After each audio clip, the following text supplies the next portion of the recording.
Let's revisit where we are. So far we know the forest is gone, Miku knows the forest is gone, and we need the corn maidens to come back to help the plants know how to grow up towards the sun and get sun and water and things like that. So we're going to continue our story. It says here, the people realized you were right. The world only works when the ecosystem was in balance, and it was up to them to fix it. They, the people, gathered at the mountain where the corn maidens hid and yelled very loud apologies. They promised to always remember what you taught them, to make sure they looked after all parts of the environment, which we figured out when we made our web and realized everything was connected. One by one, the maidens appeared and started to dance. The people cheered, the plants grew proud and tall, and the mouse happily filled its cheeks with maize as the ecosystem grew strong again. Excellent work, Girl Scouts. Unfortunately, a huge rumble shook the earth. You should find out what that was. So now we're going to see, what's the rumble?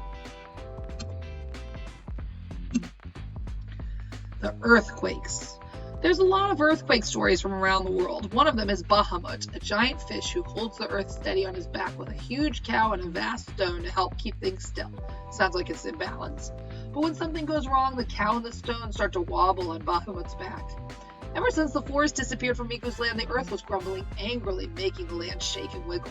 Why aren't the plants growing? Why is the ground so dry? Where are my shady trees that keep the sun off? They make such a good hat. Every time the world grumbles, the surface jumps up and down. Plants can't find a quiet space to grow, and it's impossible for anyone to move around. If you can solve this, then we'll safely rebuild the forest in no time.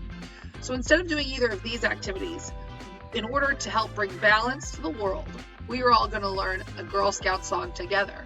And by doing this, we are going to bring our voices together and bring harmonies together and help the world settle down.